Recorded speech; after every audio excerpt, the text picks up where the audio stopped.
O programa a seguir tem classificação indicativa livre. Você aí que está nos assistindo, acha importante cumprir as leis e as regras? Acha que seguir ordens dos superiores é qualidade de um bom trabalhador?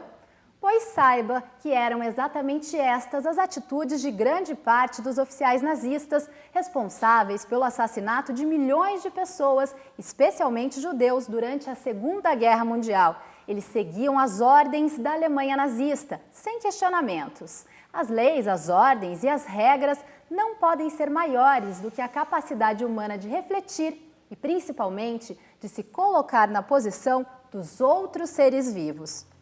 Nós vamos falar hoje sobre o Holocausto e fazer uma reflexão sobre o julgamento de Eichmann, o burocrata nazista responsável pela logística do extermínio dos judeus, a chamada solução final. Eu sou Aline Nunes e o Em Tese de hoje está no ar.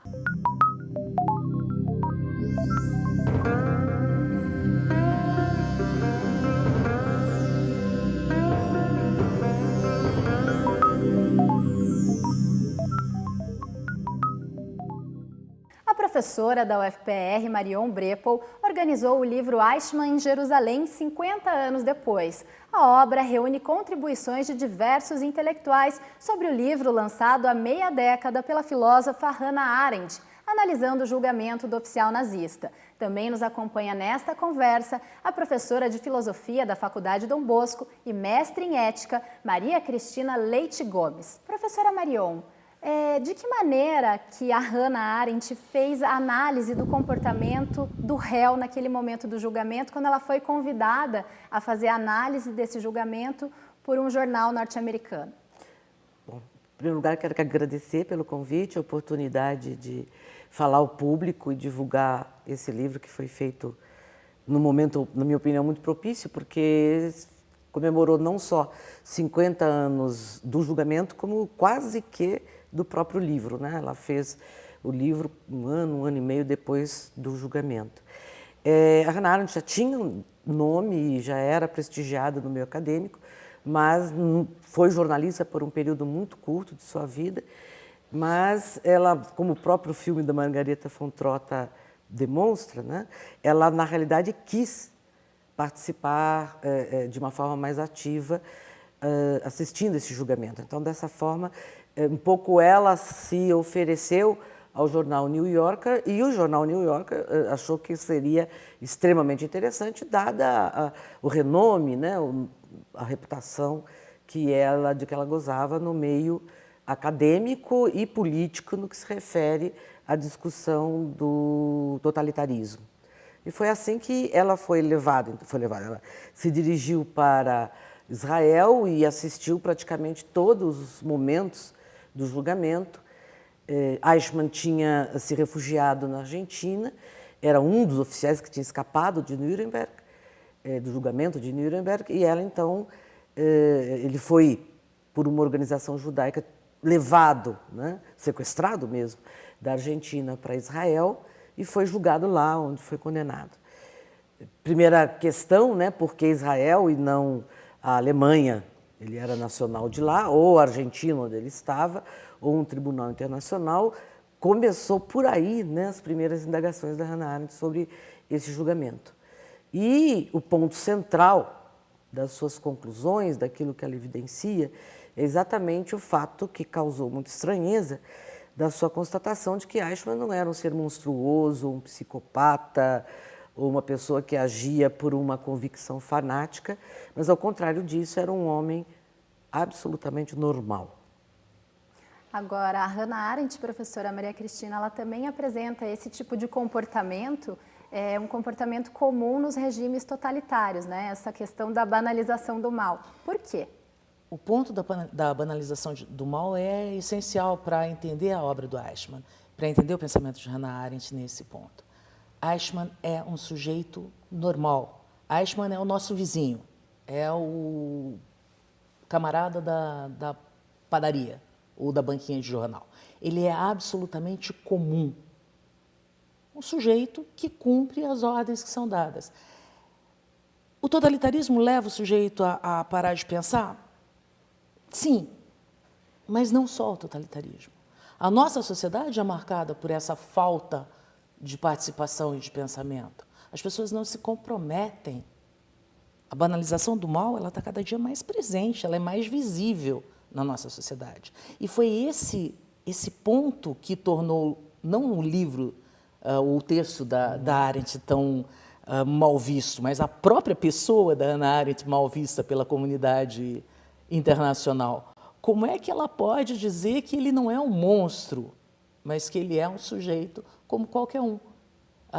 O filme é muito interessante, o Hannah Arendt, da Margaret von Trotta.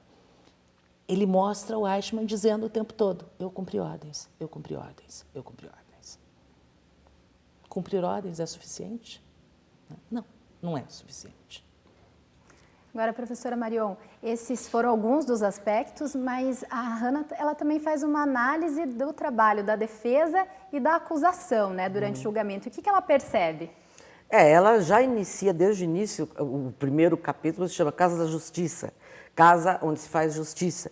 E ela já começa, ela tinha muito senso de humor, ela até certo ponto um pouco sarcástica, ela começa dizendo, é um julgamento que todos já sabiam o final, então não precisava haver julgamento.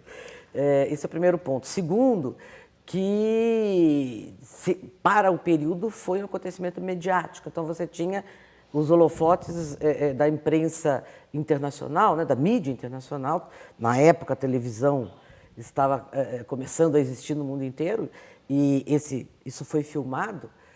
Para a época, era um julgamento filmado para público internacional, algo novo, portanto, né, relativamente novo. Já se inaugurou em Nuremberg, né, mas ali também era algo mais forte, porque ocorria no Estado de Israel, cuja população foi a principal vítima do Holocausto, né? E então isso chamou a atenção da Hannah Arendt. Por quê? Porque tanto a defesa como a promotoria estava profundamente influenciada ou tomada por esse ato mediático, né? Se queria ouvir uma determinada sentença, sim, mas além da sentença, também a descrição dos fatos, evidenciar ou colocar em público as vítimas, a narrativa das vítimas. Há um caso verídico, né? Pelo menos um, em que a pessoa está fazendo seu depoimento, ela desmaia, porque ela começa a se lembrar do que aconteceu em Auschwitz, se não me engano. Enfim, um dos campos de concentração, não me recordo ao certo. Mas, enfim, tudo isso é profundamente passível, né, de influenciar um julgamento, de mudar, digamos assim, alguma posição. E, para além disso também, havia o interesse dos governos, tanto a Alemanha quanto Israel, de fazer uso, né, desse julgamento para finalidades políticas, e políticas eleitorais, ou políticas de afirmação do Estado de Israel, ou até de exorcização da culpa da Alemanha, né? Então, pronto, Eichmann foi o último capturado, o nazismo, os criminosos nazistas já não estão mais aí. Então, havia interesses políticos também que, obviamente, comprometem, né? Afinal, juízes, promotores e advogados são seres humanos como nós, né? E nós também nos deixamos tomar pela emoção da mídia, pela emoção da visibilidade que a mídia nos dá. Durante todo o desenvolvimento do pensamento da Hannah Arendt sobre a obra, sobre o Eichmann, essa ideia de jogar a culpa para o Eichmann e tirar de todo o resto. E ela vai tocar muito nesse ponto. Não, peraí, Eichmann é um laranja. E o restante da E o sociedade, resto? né? E onde é que estava todo mundo? Quem não disse nada? Quem não falou nada? E o caso das crianças? E ela vai levantando todas as outras situações. Ela viu aquilo. A gente não pode esquecer que, acima de tudo, ela é uma alemã judia que viveu aquele período e que sentiu também. A própria sentença, né? Eichmann foi condenado à morte por enforcamento, foi cremado depois e as cinzas jogadas fora dos limites de Israel. Isso não é sentença. Isso é mostrar para o mundo, não mexam, não façam, porque senão nós iremos agir assim. E é muito interessante que a gente vê em julgamentos hoje esse mesmo tipo de visão midiática e essa mesma vontade de achar o culpado como se aquele culpado fosse resolver todos os problemas. Adorno disse que se nós esquecêssemos Eichmann, se nós esquecêssemos Auschwitz, Auschwitz se repetiria. E nós estamos vendo exatamente essa possibilidade de repetição de uma estrutura totalitária acontecendo hoje. O primeiro Museu do Holocausto do Brasil fica em Curitiba. São 700 metros quadrados com relatos, documentos e objetos que relembram um dos momentos mais tristes da história da humanidade. E aqui é uma capa de um livro infantil. Uma professora conta para os seus alunos de 4, 5 anos essa historinha, o fungo venenoso. Então imaginem, uma professora chegar na escola e contar para os seus alunos quem é o fungo venenoso, o judeu. Escutar uma explicação como esta, nos dias de hoje, é assustador. Mas por volta de 1930, era comum que as crianças fossem ensinadas a tratar os judeus como uma praga a ser eliminada. No Museu do Holocausto de Curitiba, é possível ver documentos dos judeus, objetos e livros que foram proibidos nos países dominados pela Alemanha durante a Segunda Guerra Mundial. Nas paredes, fotos e placas com fragmentos de história. Tudo isso leva estes estudantes a uma viagem no tempo, que dificilmente seria tão real em sala de aula. Eles conseguem visualizar, principalmente questões da Segunda Guerra, que eles só imaginam, né? Eles conseguem compreender melhor o que foi o Holocausto, como os judeus sofreram, como aconteceu realmente o preconceito. Aqui no museu, cada personagem conta a sua própria história. Ao entrar por estes corredores, é como se o visitante encontrasse as vítimas do nazismo pessoalmente e compartilhasse com elas as rotas de fuga, as angústias, as memórias e as perseguições. Por estes telefones, por exemplo, é possível ouvir a história dos justos entre as nações, pessoas que se arriscaram para salvar vidas de judeus do extermínio. O Museu do Holocausto é o primeiro desse tipo no Brasil. Aqui o visitante passa por caminhos tortuosos que ajudam a contar essa parte trágica da história mundial. Se colocar no lugar do outro pode evitar novos erros e injustiças. O museu não é só um museu do passado. Ele é um museu para o presente, ele é um museu para o futuro. A partir do momento que a gente compreende essas histórias, a gente luta para que isso não aconteça de novo. Nós costumamos dizer para os alunos que vêm aqui que o primeiro passo para evitar que isso aconteça de novo é conhecer a história, é conhecer essas histórias, é passar essas histórias para frente. Luana achou a aula diferente, mais dinâmica. Para ela, as lições aprendidas aqui servem também para a vida. Hoje a gente tem racismo, né? A gente tem racismo, a gente vê um pouco disso no nosso dia a dia. E a gente tem que procurar evitar para que nunca mais aconteça o Holocausto novamente. Pesadelo. Se você quer saber mais e entender melhor sobre o Holocausto, o Intese preparou uma seleção de livros, inclusive de ficção, que também tratam sobre o assunto. Nas últimas décadas, a gente percebe o surgimento de várias obras de literatura ou obras mesmo mais acadêmicas, obras de história, que falam sobre o tema do Holocausto. Eu indicaria para jovens, assim, né, para essas pessoas que querem conhecer um pouco mais do tema, um pouco mais do que eles aprendem na escola, esses best-sellers que saíram ultimamente e que viraram romances bastante conhecidos que falam sobre o Holocausto. Por exemplo, O Menino do Pijama Listrado, né, que é um livro que conta a história do Bruno, que é um menino que vai morar aos arredores do campo de concentração de Auschwitz e ele não entende o que acontece, né? Hello. How old are you? 8. Me too. O Menino do Pijama Listrado, A Menina que Roubava Livros, O Refúgio Secreto e tantos outros. Livros que contam a história de vida de muitas vítimas do Holocausto e trazem para mais perto da nossa realidade esse momento tão cruel da história mundial. Mesmo com tanto conteúdo produzido, a curiosidade das pessoas não acaba. O que traz mais curiosidade para as pessoas é isso, o que fez este homem matar pessoas, né? Matar outros povos, né? Por que tanta crueldade? E para quem se interessou pelos livros que contam a história do Holocausto, as opções nas livrarias são muitas e vão desde relatos históricos mais densos até os formatos mais leves. A procura é grande. Muitas pessoas de diversas faixas etárias se interessam pela história da Segunda Guerra. Eles vêm por curiosidade mesmo, de saber o que, em documentários, o que falam, se é real, se não é, se no livro é mais detalhado ou não. E os próprios romances, assim, eles vêm pelo enredo mesmo, de saber o que aconteceu naquela época, o porquê de tanta, né, burburinho em cima. Para quem quer começar um bom livro sobre o Holocausto, o professor deixa mais algumas dicas. O Diário de Anne Frank, que é uma menina que realmente existiu, né?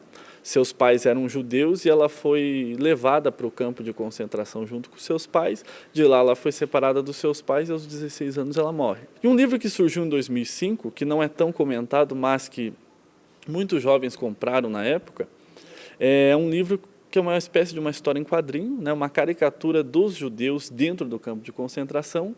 E esses judeus são caricatos, assim, são pintados como ratos, né? E daí nós temos vários livros de historiadores que escreveram assim mais relatos históricos, né? Pesquisando as fontes históricas da época, entrevistando pessoas que viveram nos campos de concentração ou investigando as cartas dessas pessoas, que era muito comum eles deixarem cartas para os seus parentes, né? Então muitos historiadores com esses documentos escreveram obras relatando como era a vida dessas pessoas dentro dos campos de concentração. O Em Tese faz um rápido intervalo, nós já voltamos a falar sobre o Holocausto e o julgamento de Eichmann.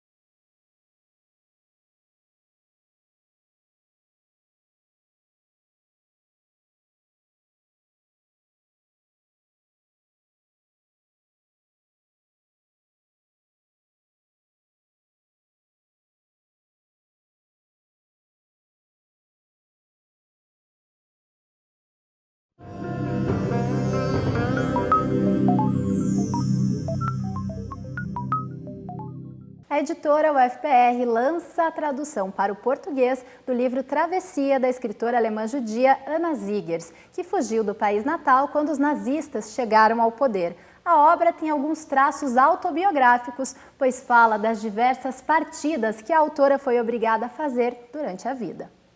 Und was man dort auch alles erlebt hat an Leiden und Freuden, wenn die Schiffsbrücke deixa essa terra definitivamente para trás. E também tudo o que se viveu de alegrias e tristezas por lá. E quando a rampa de embarque é recolhida, então tem-se 3 semanas de mar pela frente. O parágrafo inicial de Travessia, uma história de amor, já deixa claro o teor da obra.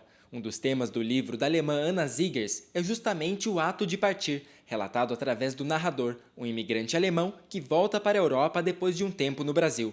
É através dele que conhecemos um pouco mais dela. É difícil separar a vida dela da obra, mas também não dá para dizer que esse livro é autobiográfico.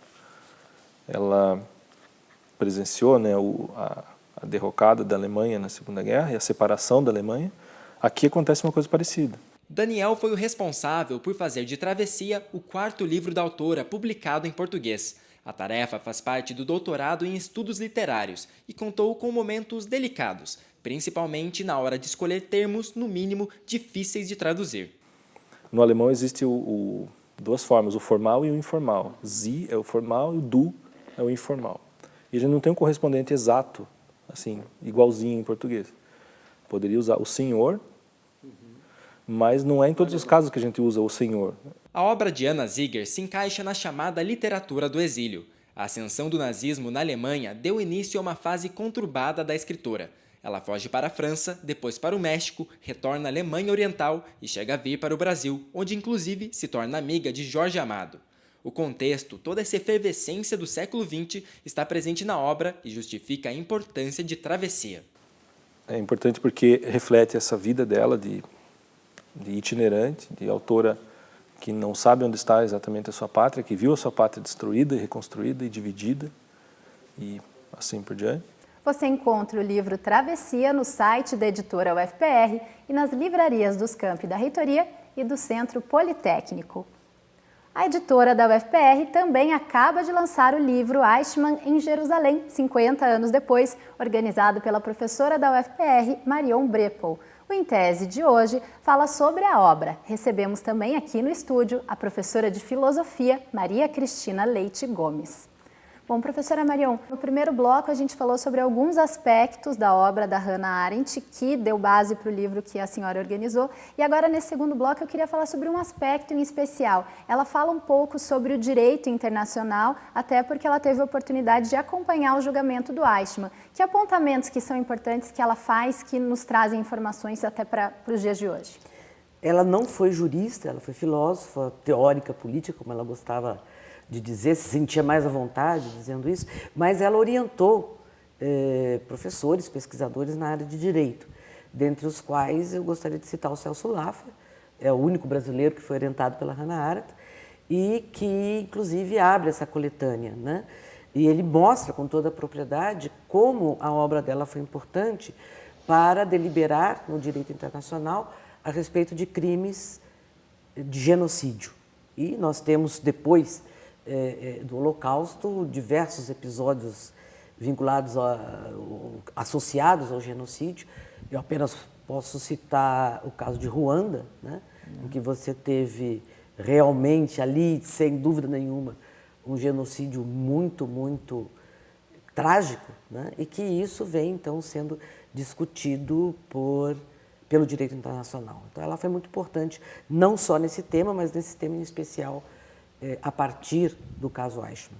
Agora, existem duas reflexões, professora Maria Cristina, que a autora faz, que eu acho importantes até para a gente entender os dias atuais, né? Ela se pergunta, é possível punir crimes para os quais não há perdão?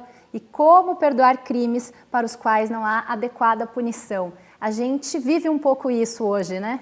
Sim, e é muito importante se pensar que a maioria das vezes nós queremos punir o crime não como o fato em si, o crime que foi causado, mas como uma expiação.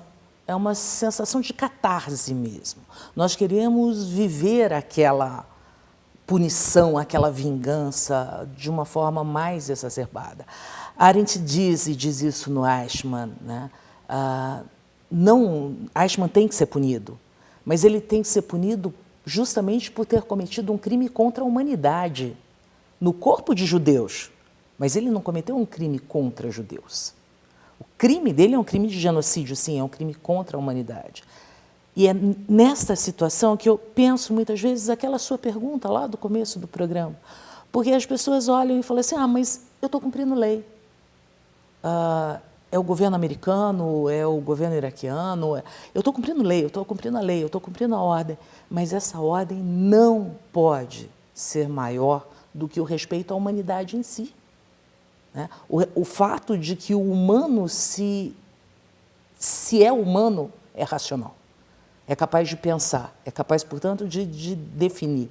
E essa ideia de que nós temos que nos vingar do outro, que é muito do emocional humano, tem que ser, de certo modo, lapidado por essa razão. Tem que ser pensado até que ponto eu quero só que o outro seja punido ou eu quero efetivamente resolver um problema. O problema está nesse que eu quero punir ou o problema está em outra área que esta sim precisa ser punida. A gente vê isso em relação aos garotos, principalmente na questão da redução da maioridade penal. É a criança que é a culpada? Ou nós temos um sistema todo que precisa ser repensado? É essa a pergunta, é essa questão que nos incomoda, que nós pensadores da área, fica muito triste de tentar resolver. Agora, a Hannah Arendt usa um termo que é a banalização do mal, que justamente incomodou muita gente, porque ela tenta mostrar que é algo que o seu vizinho faz ou que qualquer pessoa poderia fazer. Professora, hoje nós vivemos também essa banalização do mal na nossa sociedade? O psicanalista Eugène Henriques, ele fala de que nós vivemos hoje numa sociedade pós-totalitária. O risco, pelo menos no bloco ocidental, vamos dizer assim, do retorno de um Estado controlador ao nível, né, de controlar inclusive a sua vida pessoal, como foi o caso do nazismo, do stalinismo, eu creio que não está posto. Pode ser em um ou outro país, mas seria uma exceção. Hoje, esse risco está no interior, nas entranhas da sociedade. Então, nós não precisamos mais de uma propaganda maciça. Isso já está introjetado no interior do nosso psiquismo. Então, eu vou obedecer porque daí eu ganho um salário melhor. Eu vou dizer sim, porque daí eu tenho pontinhos lá na minha carreira, ou junto ao meu chefe. A própria transmissão de conhecimento hoje é uma transmissão de conhecimento ligada à tecnologia. Não se ensina a criança a pensar, se ensina a criança a conhecer, e ao adolescente também, e na universidade também a gente está vendo isso sendo reproduzido, até na área de humanidades, para a minha melancolia, nossa, né, Cristina? Que cada vez mais a área de humanidades vem se encolhendo e ensinos tecnificados vão sendo valorizados. Então esse é o risco. A banalidade do mal é um termo que foi muito mal interpretado. Ela não quis dizer que o mal é supérfluo, ou que o mal é sinônimo de estupidez, de falta de instrução, de falta de um diploma. Ela diz, não, qualquer ser humano pensa. Então o que leva a não pensar?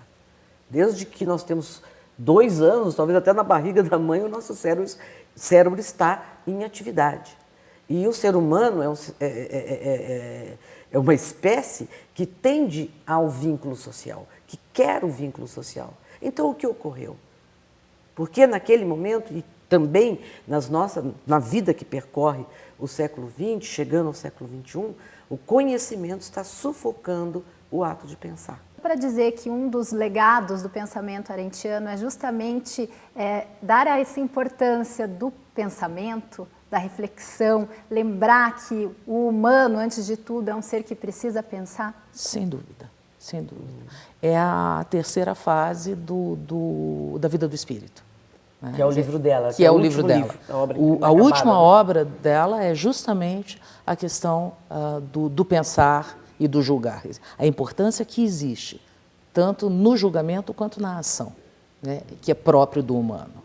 E que é magnífico nesse livro, não se trata do julgar do legislador. Sim, é o julgar interno, a nossa capacidade. De cada indivíduo. Que fica acima daquilo que é posto como lei, regra, ordem. Qualquer coisa.